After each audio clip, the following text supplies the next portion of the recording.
Sir ಇದೊಂದು ರಸ್ತೆ, ನಕಾಶೆ ರಸ್ತೆ ಇದು ನೋಡಿ, ಹಿಂಗೆ ಹೋಗುತ್ತೆ ನಕಾಶೆ ರಸ್ತೆ. ಆ ಕಡೆನೂ ರಸ್ತೆ ಇದೆ, ನಕಾಶೆ ರಸ್ತೆ.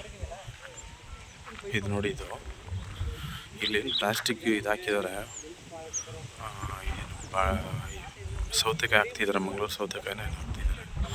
ಇಲ್ಲಿಂದ ನೋಡಿ ಆ ಕಡೆ ಫೆನ್ಸಿಂಗ್ ಇದೆಯಲ್ಲ, ಅಲ್ಲಿ ತನಕ ಜಾಗ ಇದೆ. ಒಟ್ಟು 1 ಎಕರೆ 37 ಗುಂಟೆ ಬರುತ್ತೆ. NH ಇಂದ ಒಂದು 300 - 350 ಮೀಟ್ರ್ ಬರುತ್ತೆ ಇಲ್ಲಿಗೆ. ನೋಡಿ, 1 ಎಕರೆ 37 ಗುಂಟೆ ಇದೆ. ಫೆನ್ಸಿಂಗ್ ಆಗಿದೆ.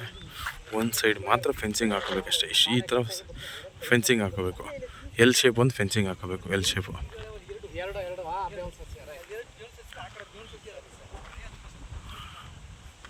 ನೋಡಿ, ಇದು 1 ಎಕರೆ 37 ಗುಂಟೆ ಎಲ್ಲಿ ತನಕ ಬರುತ್ತೆ. ಇದು ಒಟ್ಟು 6 ಎಕರೆ ಇದೆ. ಇದರಲ್ಲಿ 1 ಎಕರೆ 37 ಗುಂಟೆ ಮಾತ್ರ ಸೇಲ್ ಮಾಡ್ತಾಯಿದ್ದಾರೆ. ಕಮರ್ಷಿಯಲ್ ಪರ್ಪಸ್ಗೆ ಅನುಕೂಲ ಆಗೋಂಥ ಜಾಗ. NH ಇಂದ ಮೈಸೂರು ಟು ಊಟಿ NH ಹೈವೇಯಿಂದ ಒಂದು 300 - 350 ಮೀಟ್ರ್ ಬರುತ್ತೆ ಜಾಗಕ್ಕೆ.